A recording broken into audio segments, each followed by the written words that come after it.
Tonight on Newswatch, 2 Athens County school districts are asking residents to approve tax levies on the ballot. Plus, turn back the clocks. Daylight savings time ends this weekend. And in sports, high school football teams across the area face off in week 2 of the playoffs. Newswatch starts right now.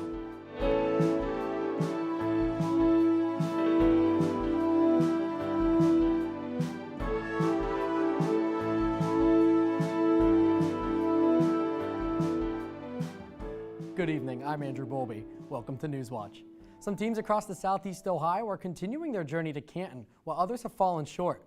Joining us live with more on tonight's matchup is the host of Gridiron Glory, Grayson Wolf. Seems pretty chilly out there, Grayson, but what teams do you expect to be on fire tonight? Andrew, you're throwing a lot of cliches at me, but you're right. The playoffs are in full swing, which means the play on the field is certainly going to heat up. 15 of our teams are still alive in the playoffs, and 8 of them will be highlighted on the show in just a few hours. Cade, Wolford, and Jackson welcome in Bloom Carroll to Alumni Stadium for our game of the week. This is the 4-5 matchup in Division III Region 11. Wolford is a home run threat every time he touches the ball, whether on the ground or through the air. His brother Bodie also starts at quarterback. To hear more about those two, Ethan Sargent has a special story on them and their dad tonight on the show. The Bulldogs are a serious threat, though. They beat Athens handedly last week, and they're playing their best ball of the season at the right time. Jaden Ball is an offensive lineman and a top 8 candidate for our Player of the Year honor. He paves the way for Dylan Armentrout, who scored 2 times last week, and keeps quarterback Ethan Thantanabon clean in the pocket. Galley Academy at Sheridan is certainly also Game of the Week worthy. The Blue Devils come in with Kenyon Franklin leading the offense, with brothers Hunter and Hudson Shamblin doing their part as well. The Generals took down Morgan last week in round 1 of the playoffs, and their defense is the key to getting them the win and move on to the regional semifinal. Waterford hits the road to take on Beaver Eastern. The Wildcats are the 7th seed in Division 7, Region 27, but the 2-seeded Eagles might have a chink in their armor. Eastern is the 2 seed despite being undefeated, as the 1 seed in Region 27 is Reedsville Eastern, who has a loss on the year. The computer suggests that Beaver Eastern hasn't had many tough wins throughout the regular season. Tri-Valley comes off their Week 11 win over Buckeye Valley to play at Granville. This is the 6-3 matchup in Division 3 Region 11, and Granville is unbeaten. It's an uphill battle, but running back Jaden Wallace and quarterback Max Lyle will be the 2 guys for the Scotties that will look to keep up with the Granville offense, who put up 53 points last week. And finally, Wheelersburg is back at Ed Miller Stadium. No one would have thought that before the last week, but after Portsmouth's incredible upset win, the Berg heads home. Speaking of those Trojans, they'll lean on Chase Highland again, who was running all over Fairland's defense last week. Get this, he ran for over 300 yards in that win, but this Berg defense is known for shutting down great backs. Only 8 teams on the Showtime rundown tonight, Grayson, but which teams will highlight the digital rundown for tonight's show? Yeah, 3 7-4-0 teams in the digital rundown, and 2 of them have home games. West Muskingum is the 1 team on the road. They face Harvest Prep, who is one of the best programs in the area. The Reedsville Eastern Eagles, who were mentioned earlier, have a date with Monroe Central tonight. The Eagles are the 1 seed and should hold serve at home. And our 3rd game highlights Zane Trace in Region 20 as they take on Purcell Marion. On top of all that, I'll reveal the final 5 lists for Gridiron Glory's Season 24 Player of the Year. So stick around right here on WUB at 11:30 for Episode 12 of Gridiron Glory. Thanks, Grayson. Try to stay warm out there tonight. And now joining us is our forecaster, Cam Kuzno, and Dad's weekend's coming up. You got football Friday night tonight. What can we expect from the weather this weekend? Well, this weekend we're going to see temperatures start to get cold, and we've seen a lot of these temperatures begin to get colder and colder as we move on into November, and tonight is absolutely not different. Right now we're going to see temperatures at around 60 degrees, but temperatures are going to start to fall slowly into the night as we have clear skies. Winds from the south-southwest at 6 miles per hour, and humidity is at 20%, so it's really, really dry out today. But be alarmed, because the temperatures are going to get cold and they're going to get well below freezing tonight. 26 degrees represents our overnight low, and that temperature is going to linger into the morning as well. So we will see that temperature through the morning hours, and it's going to warm up through the day tomorrow as well. Mostly clear skies. It's been clear today. We're going to have a few clouds start to move in as we have a high or a low pressure system move into our region, which I'll talk about a little bit on our full forecast after the break. Tonight's sunset is at 6:26. Don't get too used to it being so early in the afternoon, though, as daylight savings time is coming up soon and is going to push us back just a little bit more. And here's that system that's moving into the region right now. It's a very, very weak cold front, so there's not a lot of rain or precipitation associated with it. But we are going to see clouds start to move into the region, and that's going to cause temperatures to maybe not warm up so quickly as we've seen over the past couple of days. It's very, very moisture starved, and that's the reason we're not seeing any sort of snow or rain, especially with these temperatures, no snow. But over up here in Minneapolis and in northern Wisconsin and a lot of the Great Lakes region are starting to see their snow already. It's early November. We know those folks are certainly prepared for their winter time already. And then over on the west coast here, we have a low pressure system beginning to move into like Seattle, Portland area. That is going to cause a lot of rain, another thing that they're used to, and then stall out a little bit over the Rockies before eventually making its way over to our region well into next week. But I'll get into that a little bit more on my full forecast, but now we'll take you back to the desk. Thanks, Cam. 2 Athens County school districts are trying to pass key levies this year. The Athens City School District is asking voters to approve a $24 million bond issue. The district wants to replace the current high school with a new $58 million high school building. If approved, residents in the district with a home value of $200,000 would pay $154 a year for the new school starting in 2025. The Alexander Local School District is also asking voters to renew a 1% earned income levy. The levy's income makes up roughly 11% of the district's budget. It failed 5 times before passing in 2019 by just 1 vote. If the levy doesn't pass, the district has 2 more tries before it expires in 2025. With Election Day fast approaching, Newswatch has all the things you need to know before heading to the polls. Tune into Ballot Watch 2023 for special coverage of this year's races. And on election night, check out WOUB.org and on our social media for results. Senator Sherrod Brown is proposing an expansion of a program to get more local food into schools. The U.S. Department of Agriculture's Farm to School program helps schools purchase, serve, and teach students about local foods. The bipartisan bill would increase the program's funding from $5 million to $15 million a year. It would also give more money to projects and make it easier for organizations to apply for funding. Daylight savings ends this Sunday, and as we fall back this weekend, a new resolution by Ohio lawmakers is urging Congress to make daylight savings time more permanent.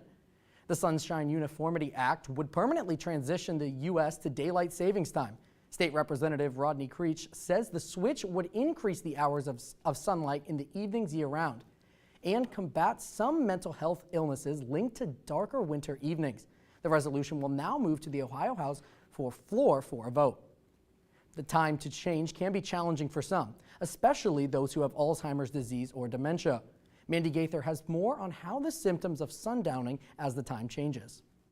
It's time to fall back, but the changing time can create confusion called sundowning among those who have dementia or Alzheimer's disease. They have a lot of damage to their brain, so their brain is not working as well as it used to. Sundowning symptoms can include difficulty sleeping, anxiety, agitation, hallucinations, pacing, and disorientation, says Dr. Douglas Shari with Ohio State's Wexner Medical Center. You have less sensory input when the sun goes down. This is what the sundowning term refers to. When the sun goes down, things get darker, there are more shadows. You can't interpret or process as well as you used to. There are ways caregivers can help, Shari says, to keep a predictable routine. Go to bed, get up, and eat at the same times each day. Next, plan activities during the morning and early afternoon so they'll be sleepy at night. Limit daytime napping, caffeine, and sugar. Turn on a nightlight to help reduce agitation that may happen when it's dark. And make sure hearing aids and glasses are close by to avoid additional sensory deprivation. If sleep isn't coming easy, talk to a doctor about ways to help get those Z's, like the use of melatonin. If the caregiver is not getting good rest because the patient's up all night, then subsequently the patient may not be getting the best care, from a sleep-deprived caregiver. For Health Minute, I'm Mandy Gaither. The Alzheimer's Association says it's also important a person living with dementia get plenty of rest and to spend time outside in the sunlight during the day if possible. Coming up after the break, a new report shows employment growth slowed last month, but officials aren't too worried. And Thanksgiving is in 3 weeks, but when is it a good time to buy this year's food essentials? And it has been cold, especially in the nighttime hours. Are we going to get any relief from that, or is it just going to keep getting colder? I'll tell you all about it on my full forecast after the break. There is a battle playing out in the southeastern corner of Utah. It's a fight over whose voice gets heard, who decides how this region, now known as Bears Ears, is managed, protected, and preserved.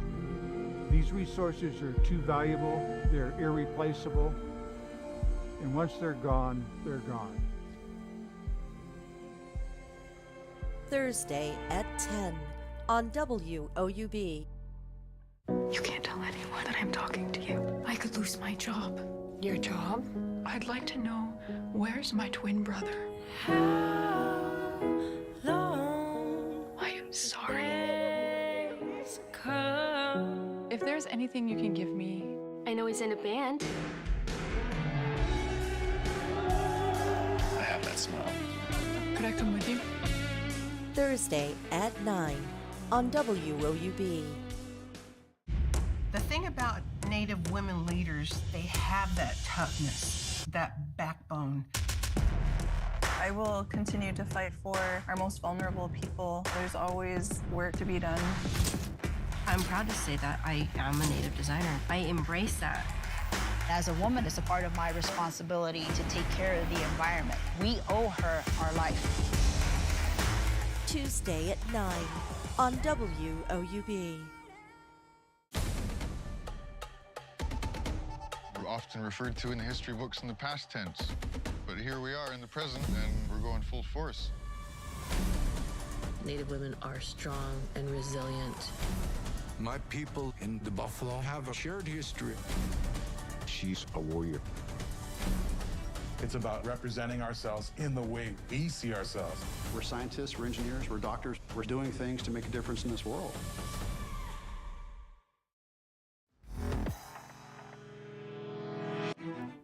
A new report shows the U.S. economy added 150,000 jobs last month. That was below expectations, but still a solid month of employment growth. October's job growth came in below September's stronger than expected total of 297,000 jobs. The unemployment rate rose a 1/10 of a percentage point last month to 3.9%.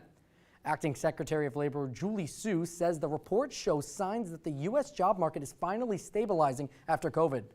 We got to the point where it was about 150,000, it would signal a transition to steady, stable recovery with sustainable growth in jobs, and that's exactly where we are. The Labor Department says the new jobs are keeping the economy growing, but Federal Reserve officials are hoping for more of a slowdown to help rein in the inflation. On an urgent mission to stop the war between Israel and Hamas from growing into a wider conflict, U.S. Secretary of State Antony Blinken says more needs to be done to protect Palestinian civilians. Mike Valerio has the latest on the visit and the efforts back home.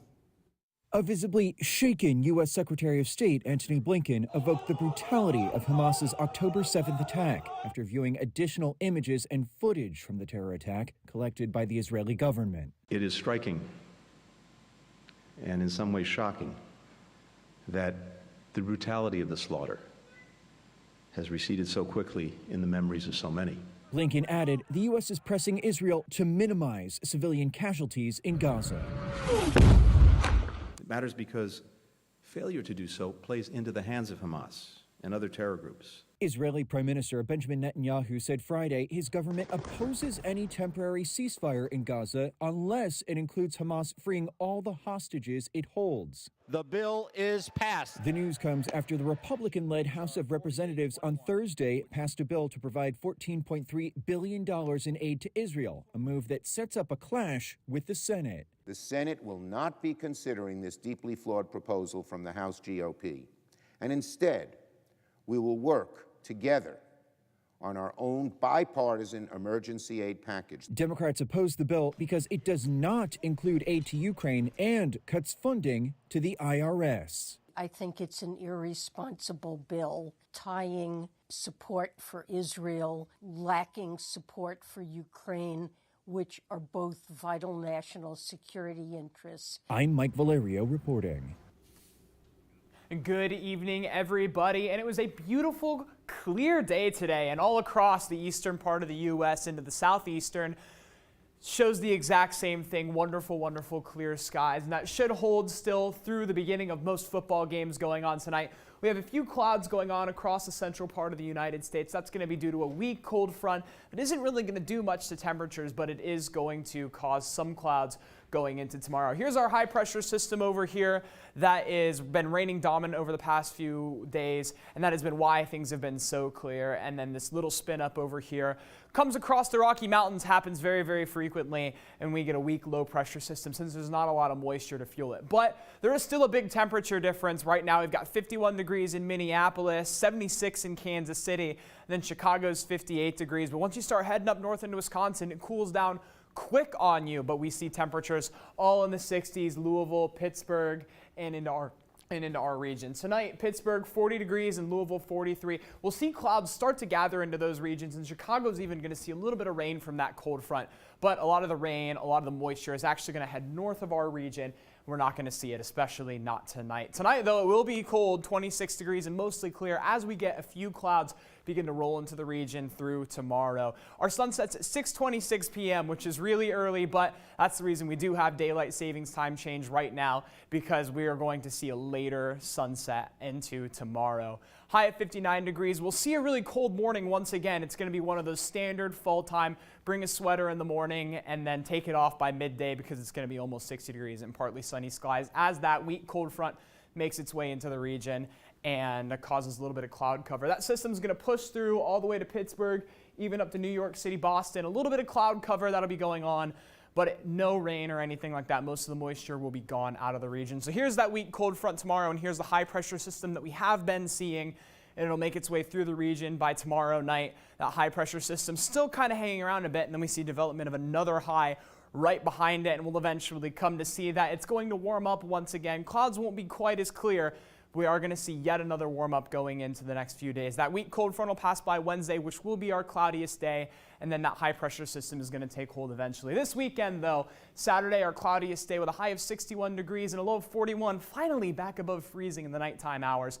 Then Sunday, that high-pressure system comes back once again with a high of 64 and a low of 32. And looking forward, we're going to see the standard warm-up that comes with a high-pressure system by Monday, and then another low pressure system right behind it. So we're going to see clouds begin to gather towards the end of Monday. So we'll still reach a really high temperature of 68 degrees, at least for November. And then in the nighttime, 51 degrees, and then we'll have rain to get through the middle of next week. A 40% chance of rain on Tuesday, high of 65. And then that low pressure system is going to continue to make things cooler. 50% chance on Wednesday and 57% chance on Thursday, which marks 2 weeks away from Thanksgiving. We're going to take you back to Andrew to tell you a little bit more about how you can save some money this Thanksgiving. Yeah, thanks, Cam. The countdown to Thanksgiving is officially on, and a new forecast shows how much your turkey dinner could cost you this year. So which items will be more expensive or more inexpensive? Cole Higgins has a little bit more. This year's Thanksgiving dinner is serving up some dramatic shifts when it comes to cost. Wholesale prices for turkey fell 29% in October compared to a year ago. That's according to Wells Fargo's new Thanksgiving report. The forecast is welcome news for turkey farmers and marks a major shift from last year when a wave of avian flu took out birds, leaving some farms struggling to keep up with demand, which led to higher store prices.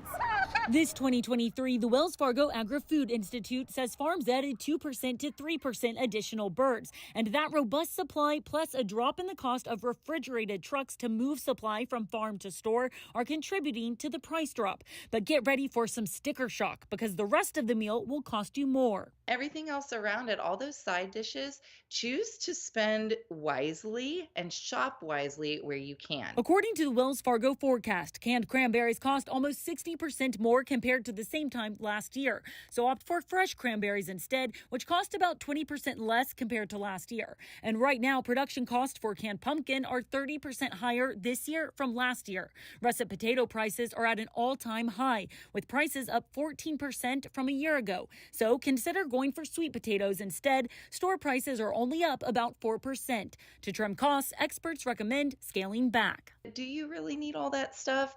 Who is actually eating this? Do we have a dish that maybe only gets 2 or 3 bites? Scrap it. For Consumer Watch, I'm Cole Higgins. Experts say to expect even sweeter deals as we get closer to the holiday, and since stores usually drop their turkey prices 2 weeks before Thanksgiving. After the break, we're going to sit down with a Post reporter and talk about Athens street musicians. And for the latest from Newswatch, check us out on Instagram, Twitter, and YouTube.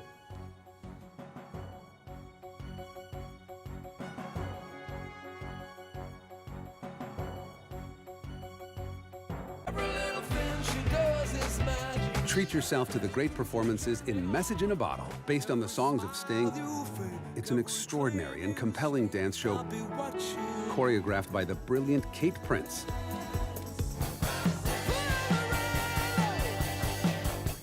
Don't miss this remarkable Message in a Bottle on Great Performances. Tonight at 9 on WOUB.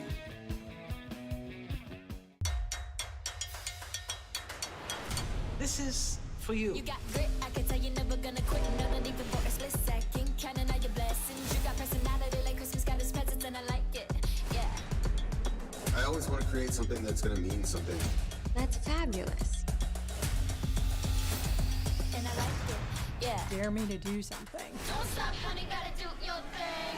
I like it. Don't stop, honey, gotta do your thing. I really want to show the world how beautiful our culture is. There was more similarities than differences.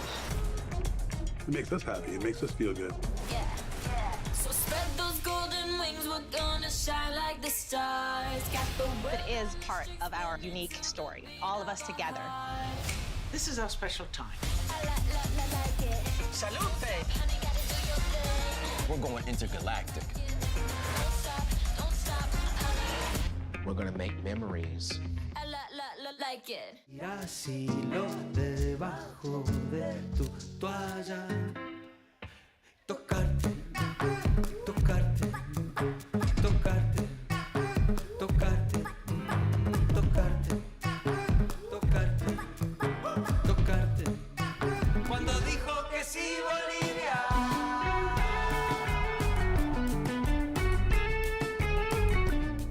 Saturday at 10 on WOUB.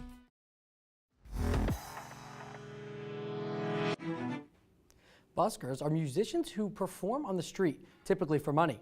And Athens is no stranger to the vibrancy of these street musicians. The Post, Ohio University's independent student-run newspaper, took to Court Street to speak with these performers about their experiences and its musical benefits.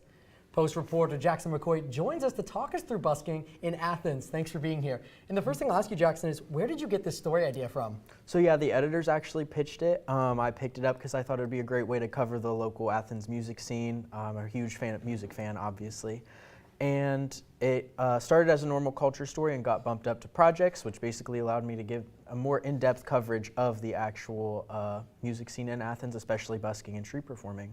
Yeah, so who were some of the people that you met when you went out, and what did they share with you? Yeah, so I met Logan Reynolds, who is a philosophy graduate student and TA here at Ohio University. He was able to share with me his performing style, like how his experience has been, what he aspires to do. He's very inspired by Johnny Cash, you know, a lot of country musicians and stuff. That's what he plays primarily. I was also able to meet Chris Harmson, who is a junior at Ohio University studying music. He performs a lot of saxophone, like improvised pieces to popular songs. That's a big hit on Court Street. And I also interviewed Riley Vapst. He was formerly a busker at Ohio University. He is a junior too. And now he releases music on Spotify. He released an EP this year, and it was really interesting to get a perspective of someone who started busking and has moved on to maybe different musician goals. Yeah, so what are some of the other benefits that the buskers told you about? Yeah, they actually like kind of walked me through like how busking benefits the community. It adds to like the ambiance of Court Street. It allows a more vibrant music scene in Athens to exist. You're allowed to see you're allowed to hear more music as you're walking down Court Street on a Friday, Saturday night. It really just gives them more cultured experience here. Yeah, so if someone came up to you and asked that they wanted to start busking right now, what advice would you give them? Yeah, I would just say go out and do it. Based off what everyone that I interviewed said that was a busker or is currently, just said, you know, go out, start performing, do your thing. You know, it doesn't really matter what level of experience you have as long as you're practicing and you're honing your craft. Yeah, thank you so much for joining us here tonight. And if you want to read his full story, you can go to thepostathens.com and take a look under the in-depth section. And taking a look now at what you'll have on your public television station tonight, you'll have a couple of other shows, including Washington Week with The Atlantic, the State of Ohio, and at 9, you'll get the Great Performances Messages in a Bottle. When we return, we're going to have another look at our weather for the weekend. This title, Chaplain. Getting your workout on? Yes, sir. We'll get down there with you. People come to us with the things that normally burden their soul. Remember, you were trying to become the first female Muslim chaplain. It's imperative to have somebody say, yeah, I see where you're coming from. It's in my DNA to help you. Monday at 10 on WOUB. Hamas unleashed a ferocious attack. As the conflict intensifies, Israel continues to respond. A special presentation of Frontline's 2002 film, Shattered Dreams of Peace, how the historic peace process was undone. They really thought that Arafat meant peace. I didn't think that he meant peace. There are some points which, if you are in my place, you will not accept it. We are talking about the toughest issues that humankind has ever dealt with. Tuesday at 10 on WOUB. I warned you that if we took his money, you would be in his debt. I had no choice about that. There is always a choice. Where is he? Where's who? Nish. I don't trust him. He has a network, resources. I got entangled with some Italian Americans. You find a way to get my employers what they want. I think we have a solution. Are you trying to get me killed? Leave the spirits to the big boys. Sunday at 8 on WOUB. On Masterpiece Mystery. I transferred to join your team, weren't you told? Annika likes to wait a few years before she tells me the big stuff. We found a break between the two islands. Why freeze a body to then dump it in the sea? You think she killed him? There's a lot of sneaking about. This is my future at stake. You're gonna have to trust her at some point. Annika on Masterpiece Mystery. Sunday at 10 on WOUB.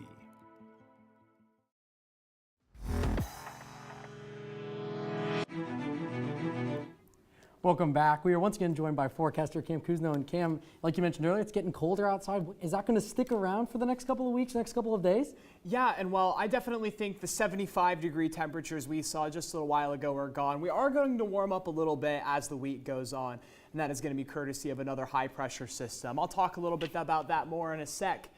But right now, or tonight in Athens, we're expecting a low of 26 degrees, so still definitely chilly tonight. Mostly clear skies as we're going to have a system kind of make its way into the region. Won't be strong, there won't be any rain or anything like that. Then sunset will be at, or was at 6:26 p.m. and sunrise will be at almost 8 o'clock a.m. We're going to fall back here a little bit this weekend, so that won't last too terribly long. And then we have that system moving into the region, all clouds, no rain, no greens or anything like that. So that's going to mean we're going to be spared tonight. And if we had any rain tonight, that would be a little bit of a headache. Temperatures are expected to get well below freezing, which isn't very fun at all. And why is that happening? We have temperatures so cold and we have a cold front with clouds going through. You know, what gives? Why aren't we seeing any rain? Well, towards the sort of Kansas, Missouri area, we see that cold front kind of transition into what we call the stationary front. That stationary front is going to sort of block. It's called stationary because it doesn't move. That means that all the moisture that's going through there and then through to tomorrow night as well, all that moisture is not going to be able to make its way into the region and fuel any of those clouds, which is going to cause us any rain. So even by Thursday, that high pressure system is going to start to dominate and that cold front is going to separate a little bit, but by then it'll be too late for any kind of rainstorms to happen. Tomorrow we're expecting a high of 59 and a low of 36, and we're expected to be spared from the rain and even warm up a little bit through Monday. And then we're going to have a chance of rain through midweek next week, Tuesday, Wednesday, Thursday, all seeing about a 50% chance of showers but temperatures well below freezing at nighttime. And that'll be it for your full look at the weather. I know I'm not excited for that rain, but I'm glad it's not going to be so cold. Yeah, I'm looking forward to the nicer weather this weekend. Thank you, Cam. And that does it for our broadcast this evening. For Grayson Wolf and Cam Kuzno, and I'm Andrew Bowlby. Stay tuned for the PBS NewsHour coming up next, and then tune in on Monday for our special coverage of the election. Have a great night.